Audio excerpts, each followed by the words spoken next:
All right, welcome. Wow, that's very loud. I'm not used to that. Welcome to Faces and Places in Fashion here at FIT. I want to welcome all of our guests today. I know we have a lot of FIT alumni here today with us, and also, of course, to the class. This is Faces and Places in Fashion. Every week, Mondays at 4:15, we have a speaker from the fashion industry come and speak with us. And it's always really a great opportunity both for the students enrolled in the class, but also students at FIT and the general public to come and visit and to hear about some of the current events that are happening in the fashion industry. Just a quick note for students of the class, your research papers are coming due fairly soon, so you want to make sure that you're thinking of a topic. Once you have a topic, you need to make sure that it goes down on the paper that you'll see in check-in. So if you didn't do that today, make sure that you're ready to do that next week. We do have a class next week, Monday at 4:15 again, and I'll be posting all that information on Facebook. For any of you who are interested in coming to Faces and Places in Fashion, the best way to get information is to go to facebook.com/Faces and Places in Fashion, and we post all of the information about all of the upcoming speakers for the semester. So I don't want to waste too much time with any other announcements because I want to make sure that we get right into the speaker today. But before I do, I just wanted to let you know that the alumni group here at FIT is helping to sponsor this particular speaker tonight. And afterwards we'll be having food and refreshments downstairs. So after the event you can come around this way and there'll be food and a lot of opportunity to network and to speak one with another. So we welcome any of you to spend 10-15 minutes afterwards to do that. So today we're really thrilled to have Tae Smith with us today. Tae, is, I'm sure all of you know, and part of the reason why you're here, was involved with the film production of The Great Gatsby. And Oscar season is here. And of course, The Great Gatsby received nominations for the 2013 Academy Awards. So I'm sure she'll reference that today. But Tae has served as the costume and production researcher for the feature film Great Gatsby. She's worked closely with Catherine Martin and Baz Luhrmann on that production. As an independent costume and textile expert, Tae has done conversation, worked, designed, dressed, installed costume exhibitions for Christian Dior, the Costume Institute, the Gallery at Bard Graduate Center, and many more. She holds a BS in fashion design and is an alumni here at FIT and also part of FIT's Fashion and Textile Studies program. She's also a part-time faculty member in the MA Fashion Studies program at Parsons, the New School for Design. One of Tae's current projects is creating custom mannequins and dressing for the upcoming spring exhibition, A Thin Wall of Air, Charles James, at the Menil Collection in Houston, Texas. So without further ado, welcome Tae Smith today to Faces and Places in Fashion.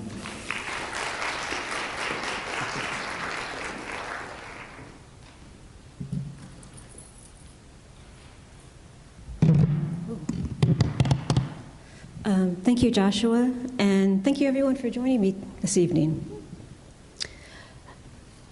Let's see. First question people usually ask me is, how did you get this job? Catherine Martin and Baz Luhrmann have a relationship with the Costume Institute, and they asked for names, and Shannon Price, who has since moved on, she asked me if I was interested, and I said yes. But before I met with Catherine, I did some prep work. As a graduate of FIT's Fashion Textiles program, and with my experience in the museum world, I have a unique set of research skills and contacts. So the first thing I did was reread The Great Gatsby, which I think the last time was in the 9th grade, like a lot of you probably. And taking notes, I drew up a list of people, places, and publications that I thought would be of interest. I met with Catherine Martin, and people who work with her and people who know her call her CM, so from now on I will refer to her as CM.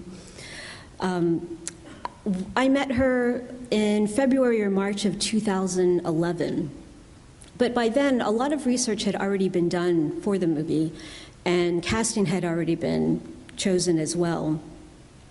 Baz Luhrmann first conceived of adapting Gatsby for film probably in about 2004.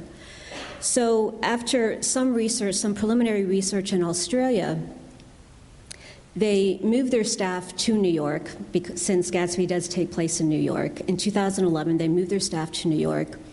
They rented out 2 floors of office space in Tribeca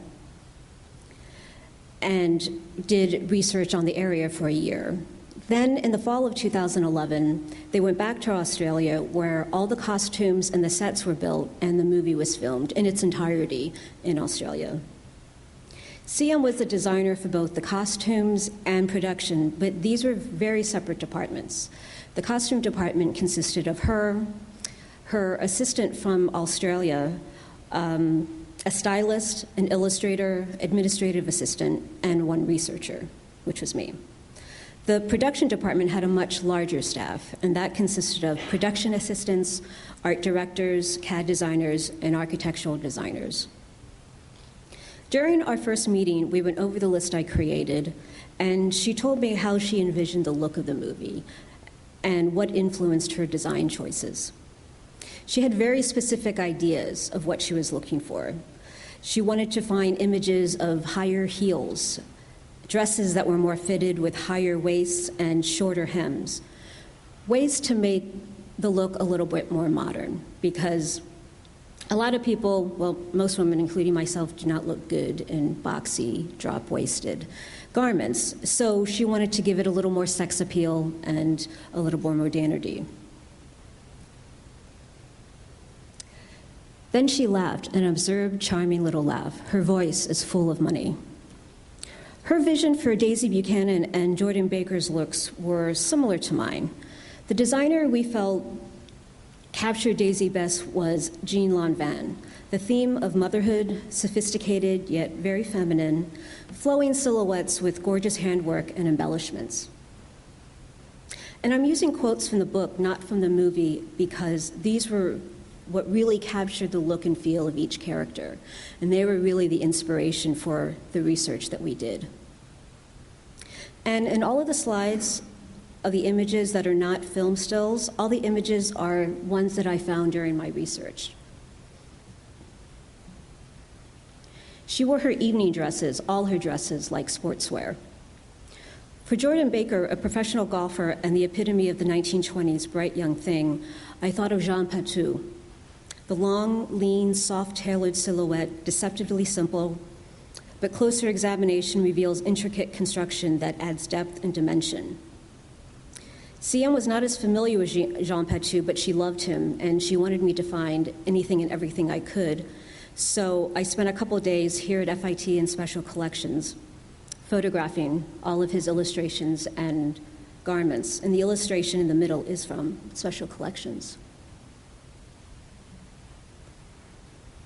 Another designer CM really liked was Sonia Delaunay and her graphic modern patterns. And as you can see here, Delaunay's influence in Daisy's scarf, and also throughout the movie, in different textiles, patterns on the wall, textiles, and also patterns on the floor as well.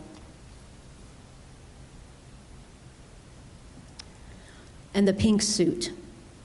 The pink suit is a perfect example of how clothes are an integral part of a story. This suit and the quote by Tom Buchanan is the crux of the story. An Oxford man, he was incredulous, like hell he is. He wears a pink suit. This suit tells Gatsby's story about class and being an outsider, and how people born into money are different than the Gatsbys of the world. The inappropriateness of the pink suit and his stilted language, constantly saying old sport, gives Gatsby away and shows he's not one of them. No matter how much money he has, he never will be. F. Scott Fitzgerald did not come from money, but when he went to Princeton, people of wealth and privilege surrounded him. And this has affected him very deeply. And you see this theme throughout his writing. His wife Zelda said no to his first proposal of marriage because she felt he didn't have enough money. Daisy's face tipped sideways beneath a three-cornered lavender hat. A lot of the research I did was very specific. For example, finding images of tri-corner hats. And if you read the book, at first it seems like a throwaway reference in the book because it happens so quickly and it's such an odd style to reference. But that's exactly why it's so visually striking. I was lucky enough to attend the world premiere at Lincoln Center.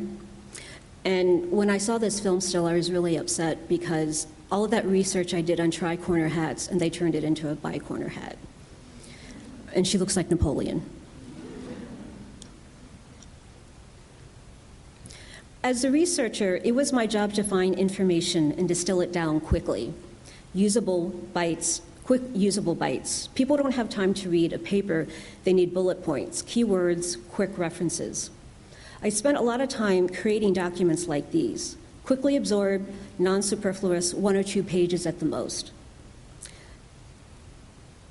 On the left is an overview of a 1920s women's wear I created for the costume people, kind of like a cheat sheet.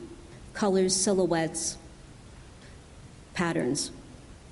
On the left, a list the stylist took with her to a costume warehouse in LA to rent outfits for the extras and uniforms. I compiled a list of 1920s examples of chauffeurs, wait staff, taxi drivers, orchestra uniforms, maids, bartenders, etc.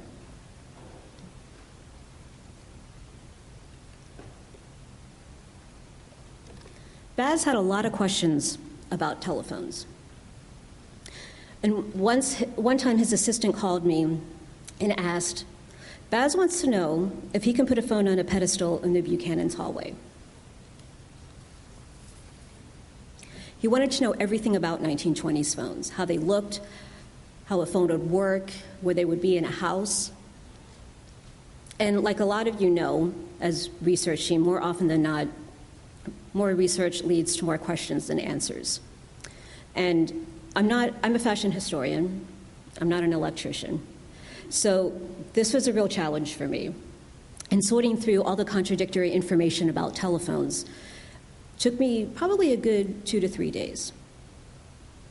And this is part of a document I gave to him. I created the image with the lettering, and there's a more detailed description of the process of making a phone call.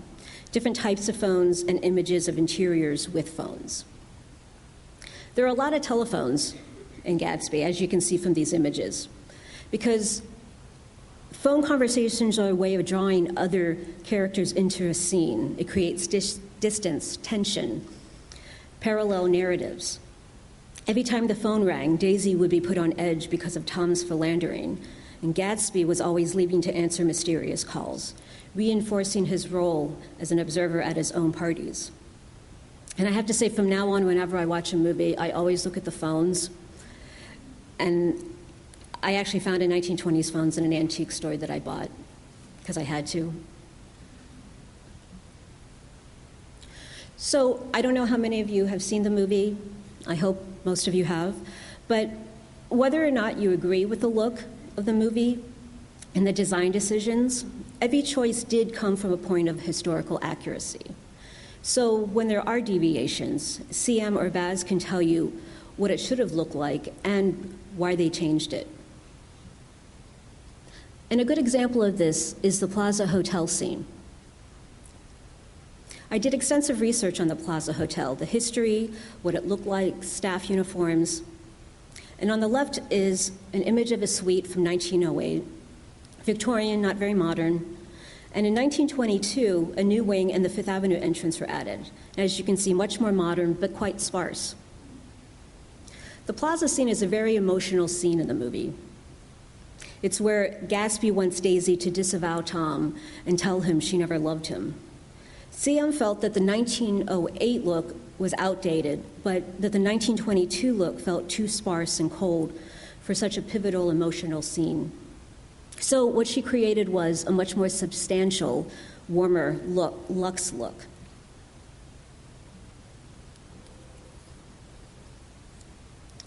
They were both in white, and their dresses were rippling and fluttering as they had just been blown back in after a short flight around the house.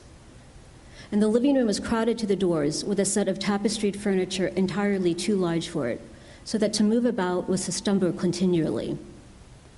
For the production design, white is a reoccurring theme in The Great Gatsby. Daisy and Jordan are often wearing white. Daisy's house is described as white, airy, and billowy, and Daisy reminisces about her white girlhood. In contrast, Myrtle Wilson and her Harlem apartment are described as garish, bright, and overstuffed, another reference to class and money. Because The Great Gatsby mirrors F. Scott Fitzgerald's life in so many ways, it's hard to separate fact from fiction. And many people have made careers trying to do this, and there have been lots of speculation. There's a lot of name-dropping in the book, particularly the party scenes, and Nick makes a list of all the people he's met at Gatsby's over the summer. And one of my jobs was to find if or any real people were represented. This is a Vanity Fair cartoon from Ralph Barton, and I don't have the specific date with me, but it is 1920s. And one of my jobs was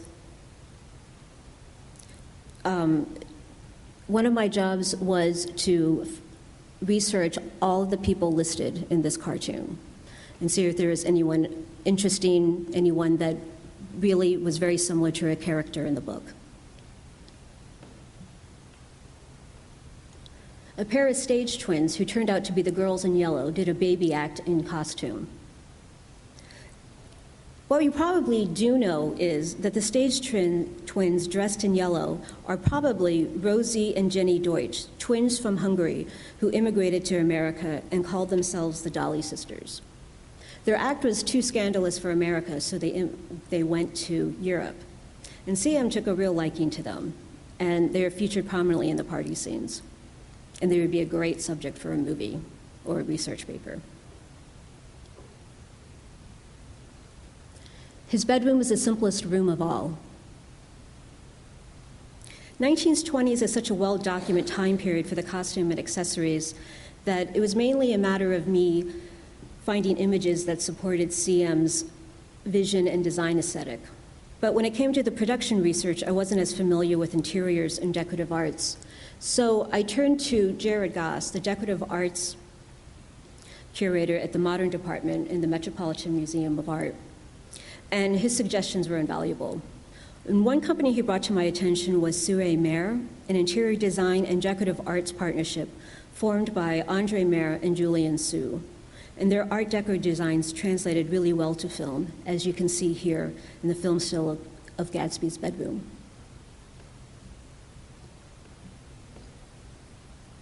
This is the Gatsby suite that CM designed for the Plaza Hotel.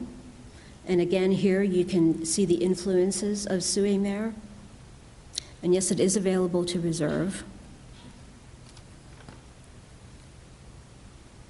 And again, there's much speculation about the people and buildings referenced in the book and which really existed. People can take Gatsby tours of Long Island and see the so-called inspirations for the book, but the truth is probably an amalgamation of several ideas and people. A Colossus affair by any standard, it was a factual imitation of some Hotel de Ville in Normandy. A brewer had built it early in the period craze a decade before.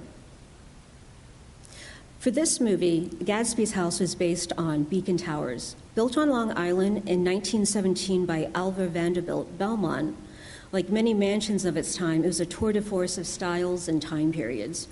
Marie Antoinette music rooms, Restoration salons, Gothic libraries. In 1927, William Randolph Hearst bought it and then tore it down in 1945. Finding architectural drawings and floor plans were just as important as photographs to show scale and proportion, especially for the art director and set builders. And the Cooper Hewitt Library was a great resource for this.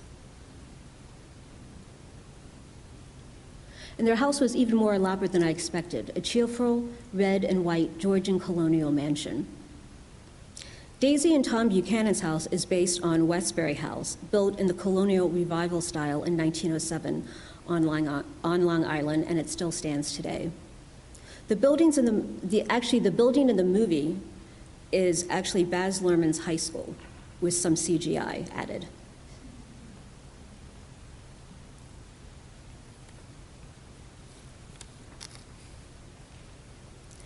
Great Gatsby is one of the few novels/movies where menswear is as important as women's wear. and a well-dressed man of the 1920s was synonymous with the arrow collar man, illustrated by J.C. Leyendecker.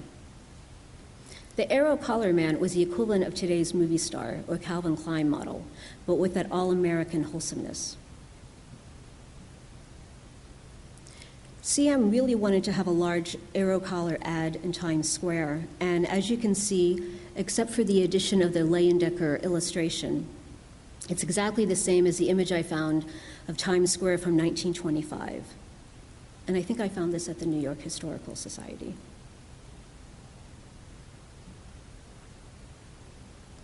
About halfway between West Egg and New York, the motor road hastily joins the railroad, so as to shrink away from a certain desolate area of land. The Valley of Ashes, the area of land where ash from people's fireplaces from the city and other garbage was dumped, and where Myrtle and George Wilson's garage and the billboard of Dr. T.J. Eckelberg was. And you had to drive through this purgatory to get from wealthy Long Island to Manhattan. And during the preliminary research, Baz referred to this area as diamonds and dust, imagining beautiful people in their colorful, shiny cars whizzing through the gray dust, only acknowledging the area if they needed to stop for gas. A contrast to the lushness of Long Island and the vitality of Manhattan. And the Valley of Ashes is real, and it's based on the Corona ash dumps, which is now Flushing Meadows, Queens. And as you can see from the image, it really was a desolate place. And from the film still below, see how Gatsby's gleaming Duesenberg contrasts with the environment and just make it look even sadder. As a researcher researching a specific time period, these two images are great because so much information can be gleaned from them. Everything from women's sportswear, accessories, sportswear, clothing, accessories, cars, different types of automobiles, different types of uniforms. We have a hotel, a doorman, and we have train conductors, menswear, and what a train would look like during that time period. So these were really helpful, and also just getting the mood of the whole time period as well. And some of the places I found to be the most helpful with my research was the New York Historical Society for Images on the Plaza Hotel, Harlem and New York street scenes, Queens Museum for Long Island History, Valley of Ashes, trains and cars, and special collections here at FIT for fashion and accessories.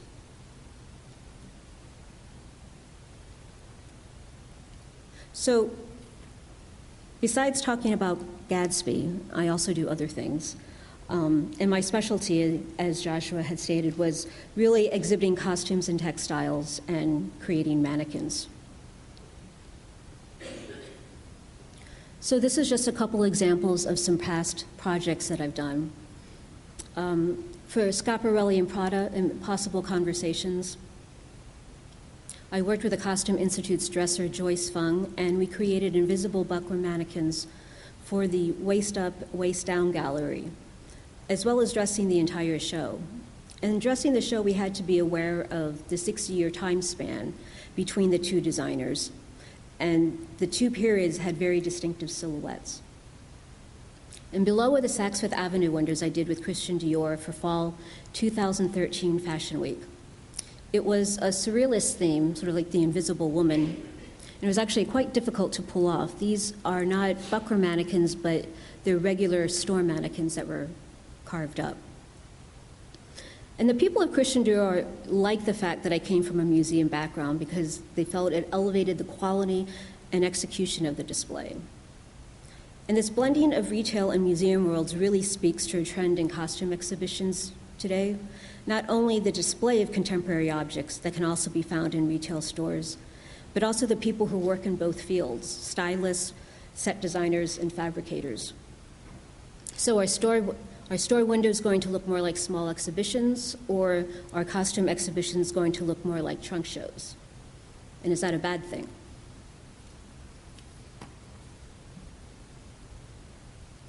And I've been experiencing this more and more in my work. For example, in the Schiaparelli and Prada show, It was a spring show, but we had garments from Prada that were runway samples and wouldn't be available until it wouldn't be available in stores until the following fall. So basically, it was a preview of some of Prada's fall 2012 collection. And people's approach to a robe à la Française from the 18th century versus a garment they just saw in Vogue or tried on in Barney's is very different. And this overlap of art and commerce isn't new. I'm just fascinated by how institutions address and execute this. And the Gautier show at the Brooklyn Museum is a good example. So hopefully most of you have seen that. And finally, a project I'm currently working on.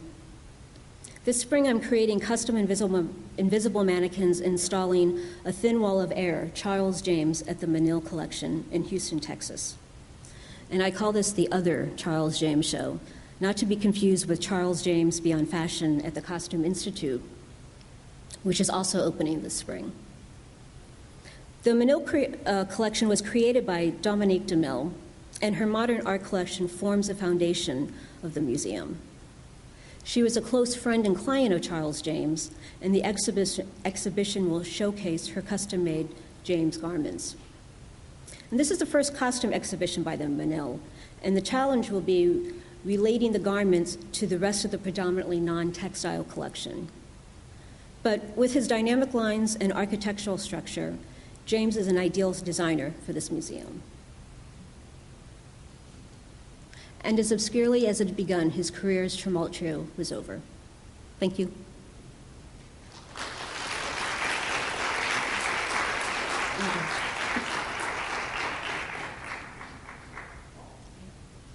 Yeah, actually, that went a lot faster than I thought it would. It always does. So we'll open it up to questions. Just make sure you stand up and speak loudly so everyone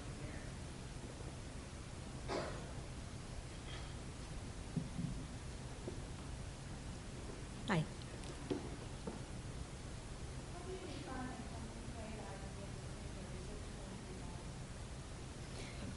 Well, you really have to work closely together.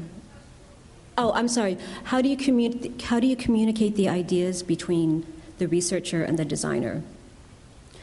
And I mean, I can just speak from my experience working on this movie, but we really work closely together. And the designer, CM, Catherine Martin, she really knew what she wanted. She had done a lot of research before. She had very specific ideas, and so it really made my job easier because I would go in and she'd say, I want, one of the first meetings I had with her, she showed me this shoe.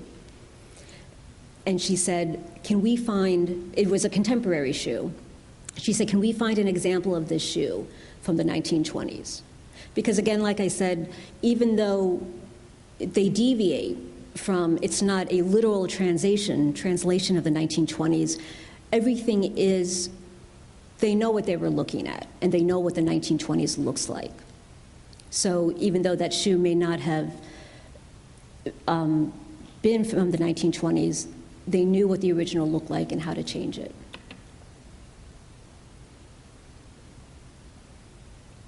Yes? Why did Captain Martin and her team decide to kind of modernize this? Why did she don't want to do it? Why did CM and Baz Luhrmann want to modernize the 20s? Mm-hmm. In the period?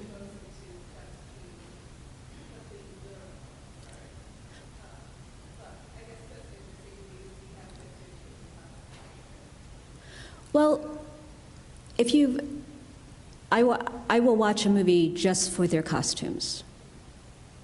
Sometimes it's a horrible movie, but I will sit through it because of the costumes. And what you find is costume movies actually say more about the time that they were made than about the time period that they're showing. And you have to, because that's the way you connect with an audience. Giving them a history lesson wasn't really their objective. And they wanted to show it, and a lot of people say, well, why was the Great Gatsby in 3D? what was the point of that? There are no explosions, there aren't any, actually there are a couple of car chases, but the reason why they wanted to show it in 3D is because they really wanted to capture that, you know, New York was a time, Europe was devastated by World War I, and so everyone was moving to New York. It was sort of the center of the world, and there was all of this money, and they really wanted to show the decadence of that time period. And by having it in 3D, just by being surrounded by it, it was more of a feeling that you were able to get. I hope that answers your question a little. Okay. Yes?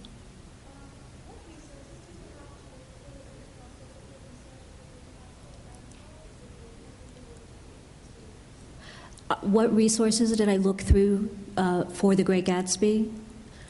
Well, when I first met with CM, I did some preliminary work, and I really wanted to, I didn't go there knowing that I had the job. So I really wanted to impress her and make a good impression. And so I came up with a list of different places and people that were not the normal, sort of the go-to places. And again, this is where, as a researcher and from my museum work, this really helped me. Like people are wonderful resources. Like Jared Goss from the Metropolitan Museum of Art, he basically was my production design research. And I think that's where a lot of, it's easy to do research from your home on the computer, but it's really getting out there and going to different institutions and talking to people. And just because they're not in costumes or production, ask them, because they have a different perspective and they can bring a completely different idea that you would never think of. When I was doing the telephone research, I thought, well, I went to the New York Public Library, I went to FIT's library, but I also called the telephone company. And, I asked them, I said, do you have a museum? Just like random stuff like that. You have to, you do your preliminary research first, and yes, you go to the go-to publications and places first. You get that, and then you have to dig a little deeper. And I think that's where people really come in. Their experiences and their ideas really help you with that. Yes?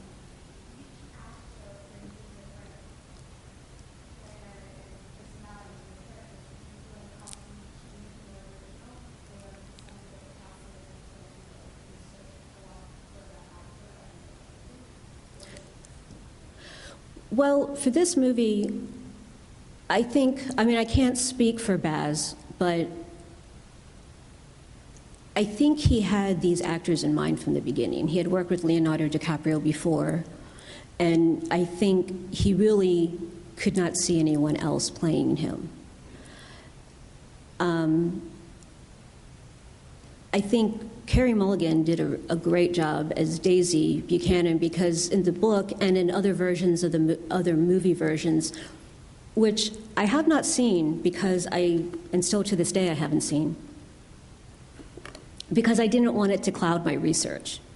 I didn't want to say, well, I don't want to do this because they did this, or I want to do this because of. I kind of wanted to be in this bubble and find primary resources on my own. But I think she really did a good job. Daisy can kind of be a little shrill, and I think she brings a less shrillness to her, but still a vulnerability. But sure, I think, different bodies, and especially with the time period, with the period costumes, the silhouette may look like the period, but if you look a little closer, it's actually more structured. And again, it's more modern to fit a contemporary body, because the body today is not the same body from the 1920s. So they have to be slightly different anyway. Yes?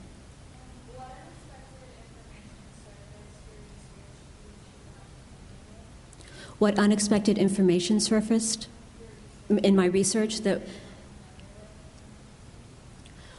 I think it had to be honest, because the 1920s, especially with fashion and accessories and costumes, it's such a well-documented time period that I think where I really had to dig a little deeper was more in the production side. They wanted to know like what a garden would look like, what kind of plants would be in that garden. So I called the Long Island Arboretum, and I spoke to someone there, and I asked them, well, what are the native plants of Long Island during the 1920s?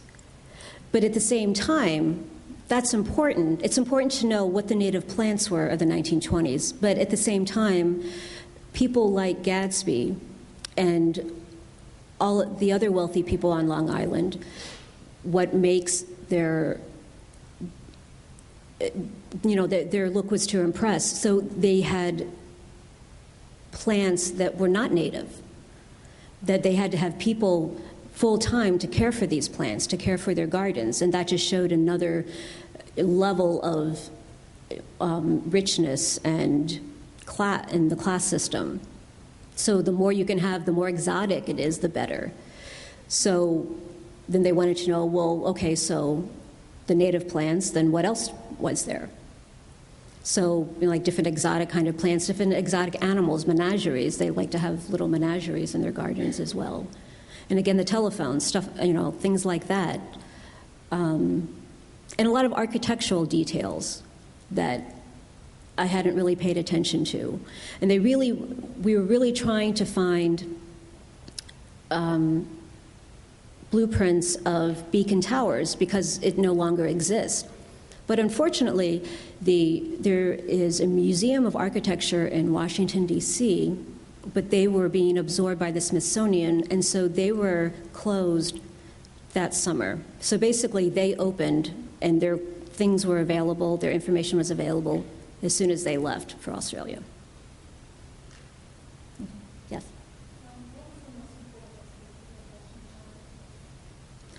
I'm sorry, could you repeat that? What was the most important aspect of fashion design education? Do you mean fashion design or museum studies? Sorry. Fashion design? Yes, my undergrad was in fashion design. It was a long time ago, but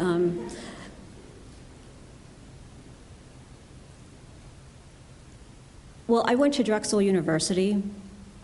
And the reason why I wanted to go to a university and not an art school was because, number one, I wasn't sure if I wanted to be a fashion designer. And number two, I didn't want to go to art school. I kind of wanted to have that university experience. And so what I really liked about that was we had a lot of classes that were not specifically fashion design. We had a lot of art classes. I took photography. And in fact, before I went to grad school for museum studies, I was accepted into Brooks Institute in Santa Barbara for photography.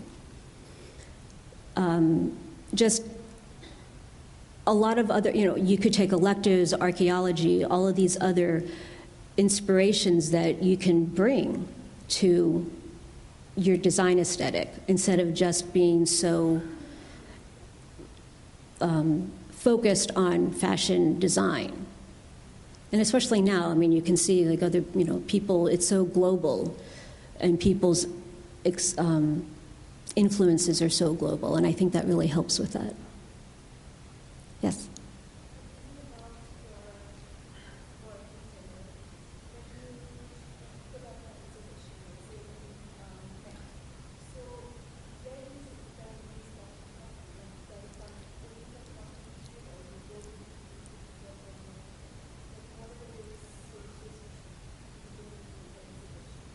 Okay, so when you put on costume exhibitions, where do the garments come from? It really depends, and it depends on the institution. A lot of institutions like the Costume Institute have their own collection, and so they pull from their own collection, and then they also ask other institutions for loans.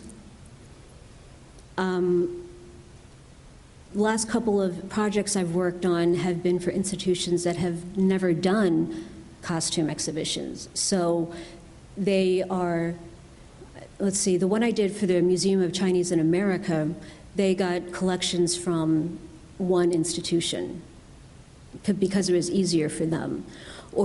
And there were two exhibitions. One was Shanghai Girls and one was Front Row. And Front Row was about Chinese American designers.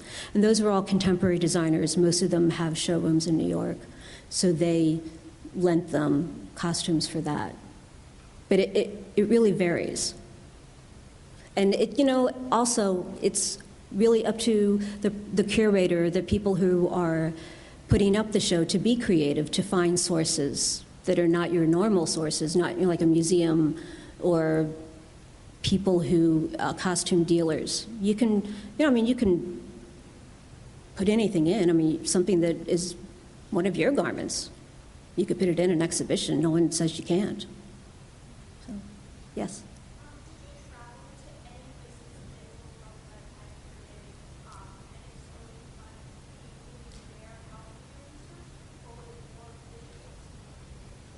Did I travel anywhere for the time period?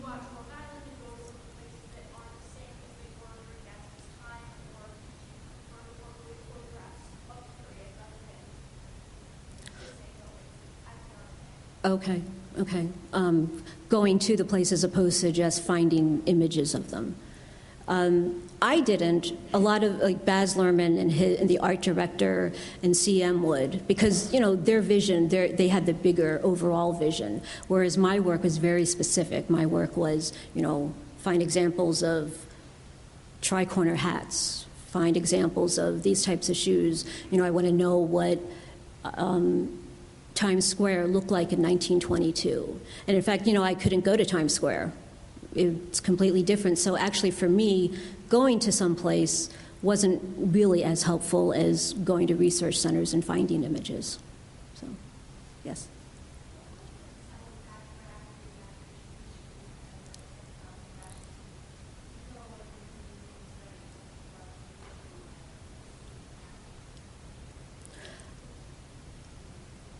Well, when I was a fashion designer, I was a fashion designer for 10 years, and everyone told me, if you want to have your own company, I had dreams of having my own label and all of that stuff. And people said, well, you have to get an MBA. And I was living in LA at the time, so I took a couple of business classes at UCLA, and I absolutely hated it. And I was terrible at it. And not only that, I was surrounded by people who were good and who really wanted to be there. And so I realized, well, that's not for me. And then I wanted to go into photography. But for me, photography was more, and then I realized photography was more of a hobby than a profession. And I don't know, I just sort of gravitated. It's something that I've always been interested in. I think I read this article about Scorsese that is, has anyone seen that movie, The Age of Innocence? It's fantastic, and the costumes are just gorgeous. And I remember watching an interview of him, and he was talking about this person that he had on set who was advising him and saying, no, they can't sit here, they can't, she can't walk across the room, you can't have the silverware here, and they have to be dressed like that. And I thought, that sounds fantastic. I would love to do that. And so I think that was really the beginning of my search for a museum studies program, was that. And it took me a while, but I finally did something like that. Yes? Yes?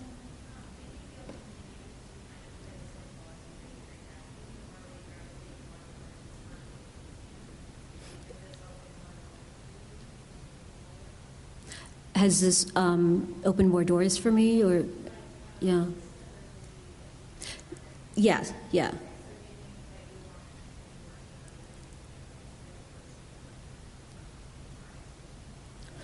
Well, what I really like about being a freelancer is I can do both. For me, I don't know if I could do one without the other. because it's really satisfying working on exhibitions, and there's something that's very immediate about it. Whereas movies, I did all of this research back in 2011, and then it's just now in 2014 that I'm talking about it, really. So, yes, I would love to, but it's not something that it would have to be a very specific project. To have a researcher is really, if you're doing something historical or influenced by very specific ideas. Yes?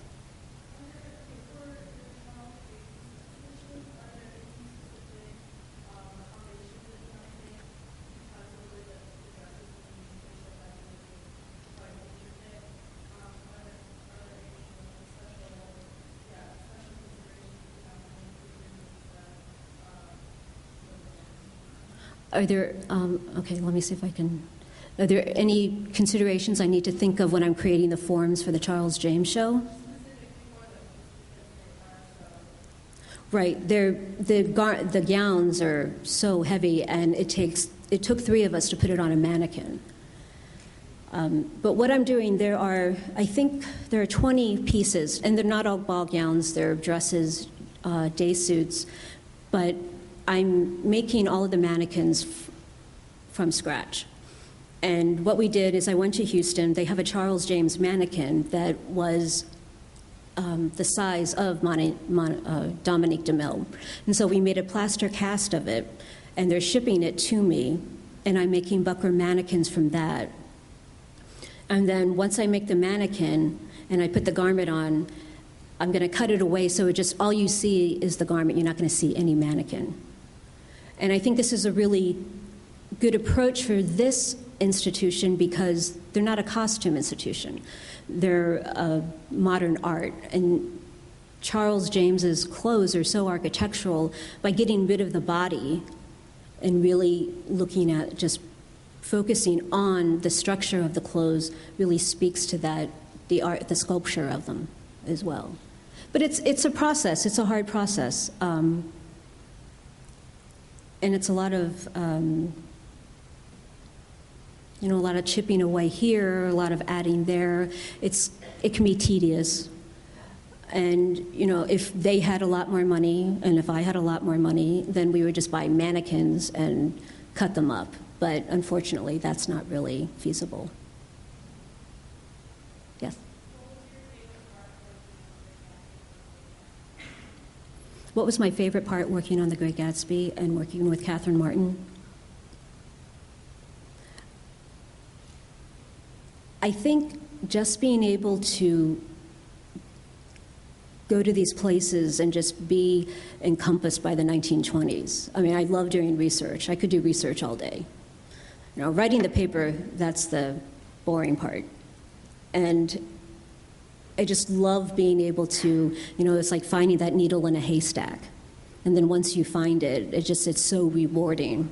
And then, I would go to the office and be like, see what I found, and, and they would be like, oh, that's great. So, it was fun, and everyone there was really nice, and they were there to do a job. Everyone was very professional.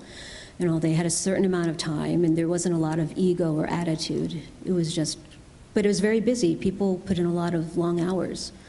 But it was really rewarding work doing that. Yes? Yes.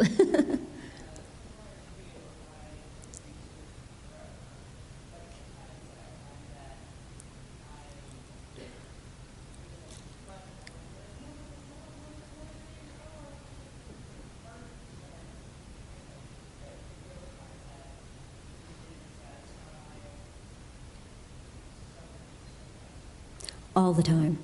Her question was, doing research, did you feel like there were times where you didn't do enough research or you didn't have enough? And it was frustrating.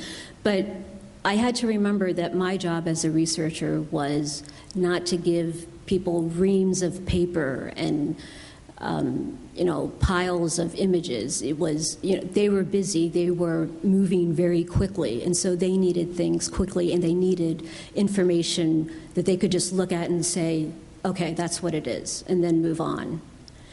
they would call me and say, well, like a lot of the telephone, they called me, I think on a Friday, and said, had the question was, Baz wants to know if you can put a telephone on a pedestal. I'm like, I don't know. I mean, sure. So what I had to do is I had to go find images supporting that or not supporting it.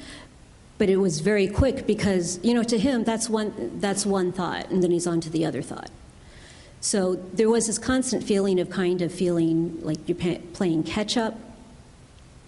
And, and of course, I had all this other information that wasn't used, but that's the way it is. That's how research is. You do all this research and you use maybe 1 page of notes out of 10. But it's the important stuff. Yes. Yes.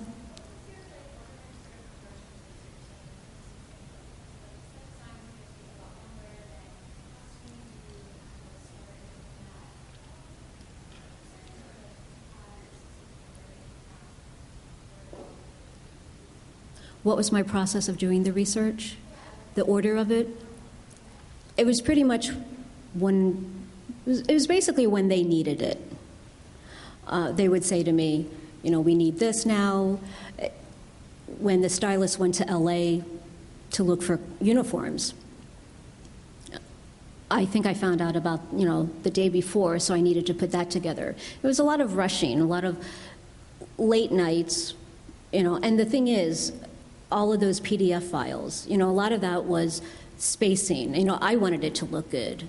They probably could have cared less, and they're not going to say to me, oh, thank you for the information, Tae, it looks really gorgeous. But to me, I was really like, oh, the spacing needs to be right and all of that. So I probably spent too much time on that. I probably could have not focused on that so much. But to me, that was sort of the representation of my work. But it really was what they needed. They would call you and say, we need this by tomorrow, or blah, blah, blah. Yes. Yes.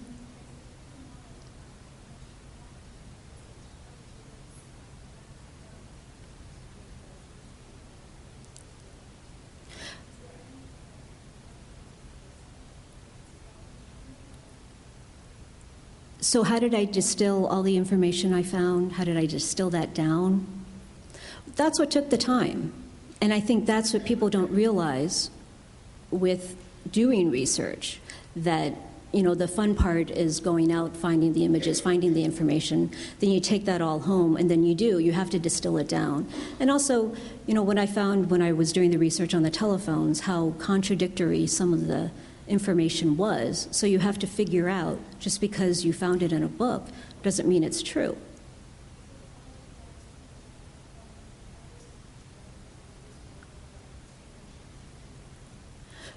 Well, and that's why I think being a fashion historian, I think that's why it helped, because I know my fashion history. I know my silhouettes, my time periods, so I could say, yes, this is a good example, no, this is a bad example. But yes, they really had to depend on me for that, and I did use my own judgment for that. But I also showed them so many examples, not when they asked for an example of telephones, I didn't show them just one telephone. I said, these are the variations of what you could have. And I also showed them just so they knew what they shouldn't be as well. Like, this one is too old, or this one is too contemporary. So these are, like, maybe these 4 or 5, this is probably a good selection. Something like that. Yes?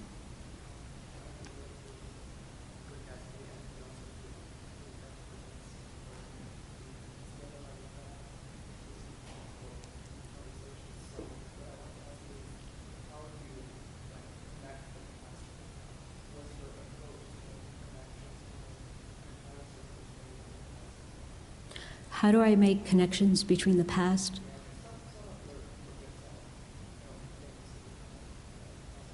Mm-hmm.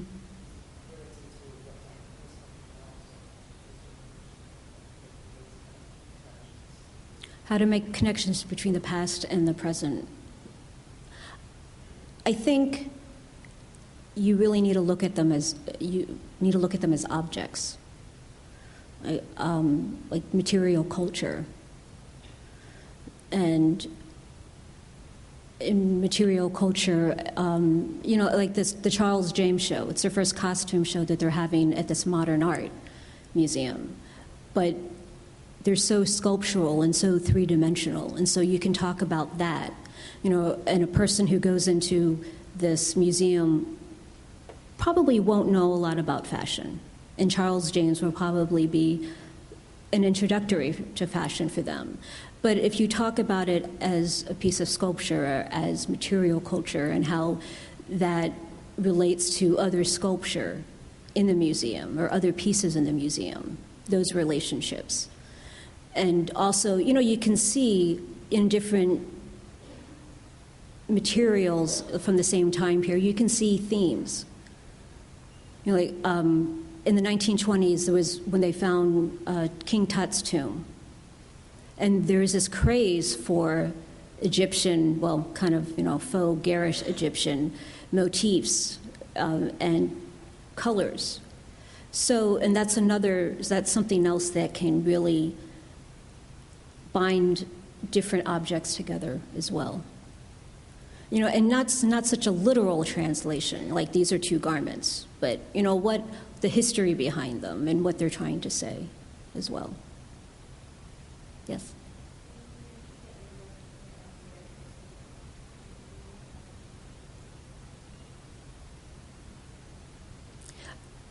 So I worked with Catherine Martin, and did I work with Prada? No.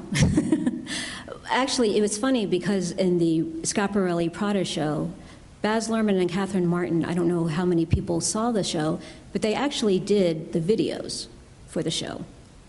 So, but most of the Prada pieces were contemporary, so their stylists, their people sent them to the Costume Institute and redressed them. But they really, they had a very hands-off approach to how they were being presented in the show. Yeah. Sure.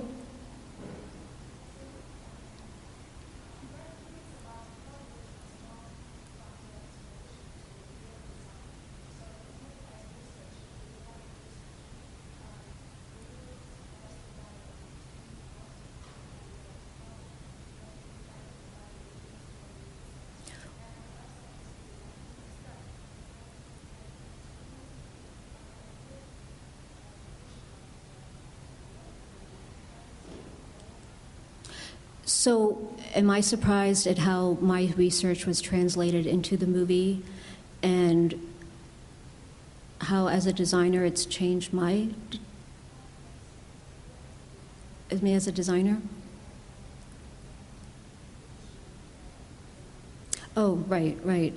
Actually, I was very surprised at how literal the sets were. I mean, as you can see in the stills, the film stills, the houses, Beacon Towers, Gatsby's house, how similar that was. It could have been the same house. And how Westbury, Daisy and Tom Buchanan's house, that really could have been the same house as well. So I was pleasantly surprised. And the only thing like I said, was the hat. I'm not quite sure why they turned it into a bicorn hat. That was sort of interesting, but I wasn't really surprised when I saw.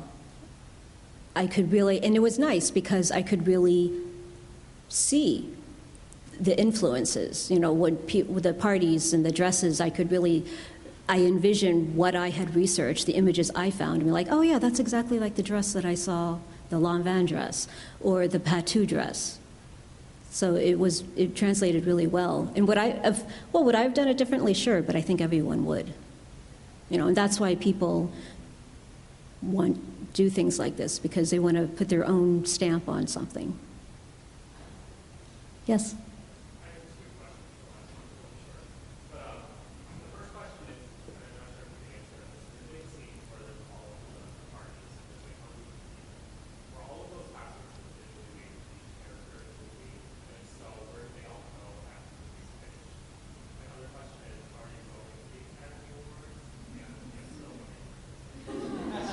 Thanks for rubbing that in. The party scene were all of those garments made specifically for the actors. And they worked, Baz and CM worked very closely with Prada. And they supplied a lot of the garments for the party scenes. And in fact, there was a garment that was in Schiaparelli Prada. It's sort of leather strips, almost very reminiscent of kind of a Roman toga, or not a toga, but a Roman dress that's actually in the party scene. And Prada designed the dress that Daisy wears at the party when she goes to Gatsby's house for the first time. So it was a combination of that and, again, going to these costume places and renting garments that were not really a focus, that were like a focus in the scene. They also worked closely with Tiffany, and they created a small capsule collection, which is called the Gatsby collection, and also with Brooks Brothers. Brooks Brothers did a lot of the suits as well. They did the pink suit that he wears in the movie. Any other questions? Yes?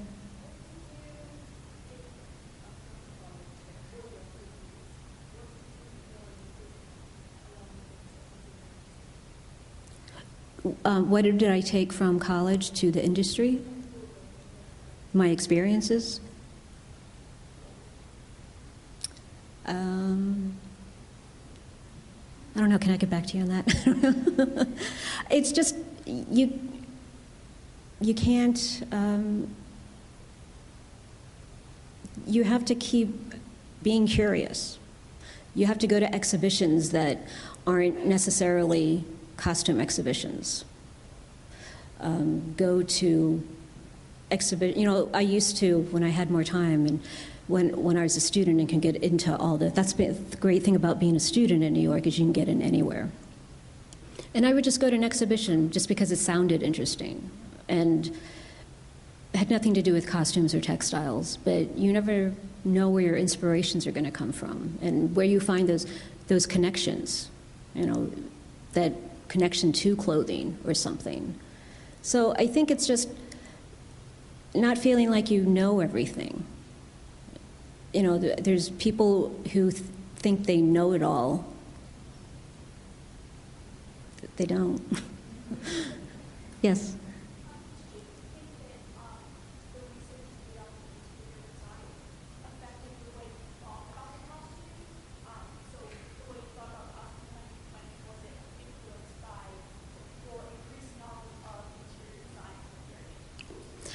Was my research for the production, did that influence my ideas of the costumes?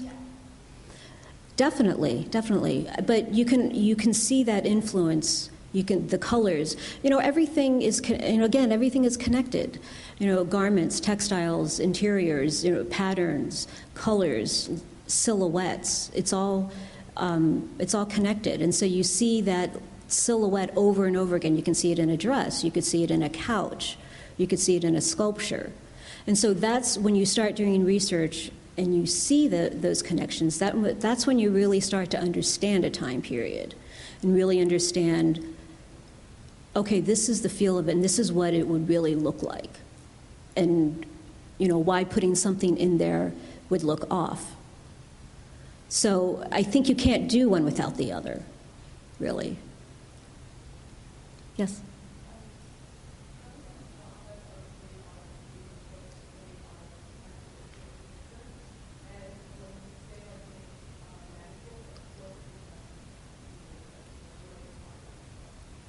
What's the process between making a movie and an exhibition?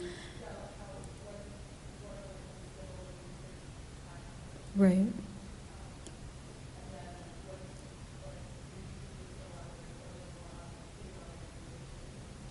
Okay. Well, I can speak more to exhibitions than I can to movies because my part in The Great Gatsby was so focused. And, there are so many other aspects of movie making that I mean, I'm sure I'm still not aware of. I mean, so many people. And the thing about movies is that it just takes so much time. And you have to have that energy and to be able to sustain that interest for such a long time. Where putting on an exhibition, this is more installing an exhibition, not the curatorial part, but installing an exhibition, it's very quick. It's about problem solving. You know, you need to plan, you need to figure out, you know, the order of the way things are installed in a show. So, you know, which pieces go first. But it's also, things change so quickly, ideas change, so you need to be able to be a good problem solver, really, for exhibitions. And I think that's really the most important. I mean, you can learn the skills, but what happens is if you don't have that flexibility and that ability to be like, okay, this isn't going to work, let's do something else. If you don't have that ability, that's really what's not going to be helpful. But you can learn how to dress garments, and you can learn how to, you know, do that other stuff. Yes?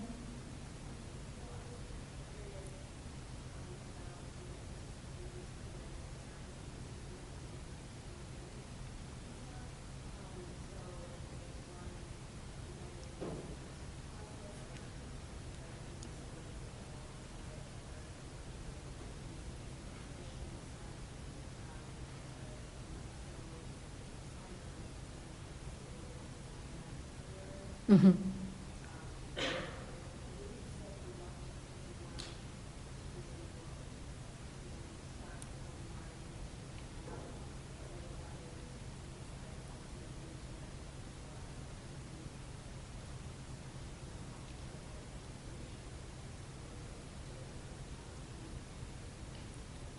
Okay.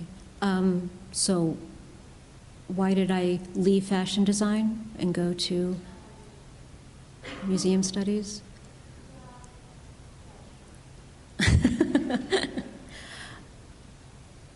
My heart just wasn't into it. I didn't want, I mean, for me, I don't think I wanted that responsibility to, you know, to have a staff of people and they're totally responsible on me for their livelihood. I mean, that's a lot of responsibility to have.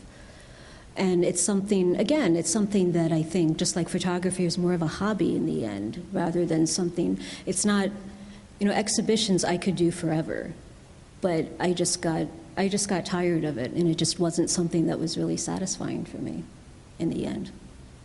You know, I make clothes, every once in a while I think of maybe designing like a small collection, but it would be very small. It definitely wouldn't be getting back into the industry again.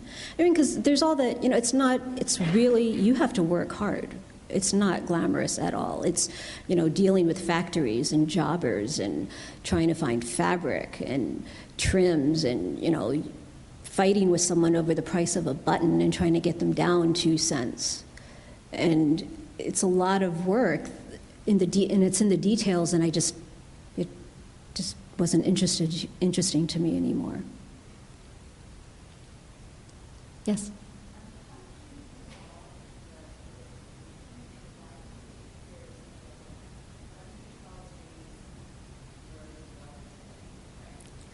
How did I get involved with the museum in Houston, and why do I think Charles James' work is relevant today? Well, again, I think this goes back to people and knowing people and really connecting with them. My friend Sarah Scaturo, who works at she's the head conservator at the Costume Institute, was in a bar in Brooklyn and talking to the conservator at the Manil, and she was telling her about this show and how, for some reason, they told her she was responsible for it because she knew how to sew. And she didn't know what she was going to do. And so Sarah said, oh, well, you should talk to my friend Tae. And so I got in touch with her. She came to New York on a courier trip. We ended up meeting. We got along really well. And it just sort of snowballed from there. And again, working on these, again, you can learn how to do that, but it's the relationships. In the end, it's how you get along with people. Especially as a freelancer, you need to be able to get along with people. They want you to go in, do a job, and get out. They don't want to have to deal with drama or your personality or anything. And why do I think Charles James is relevant today? Well, I mean, just look at Zach Poston's, his last runway show. It was Charles James all the way down the runway. I mean, it's just, and Marquesa. It's just his influences, you can see his influence everywhere from the 80s, from the bustiers to, what's going on today. It's just, the structure, there's something, it's like wearing a piece of art. And that's, I think, what makes fashion and clothing, and, like what really elevates it is creating art. And I think that's why he's really he's lasted, is because his pieces really are art. In that way. One more question? Okay. All right. Well, thank you so much, everyone.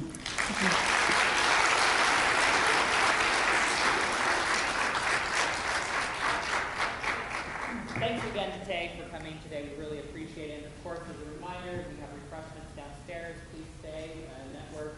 I'm sure Tae will be around for a few minutes if you have any personal questions you want to ask. But thanks again. We'll see you next Monday.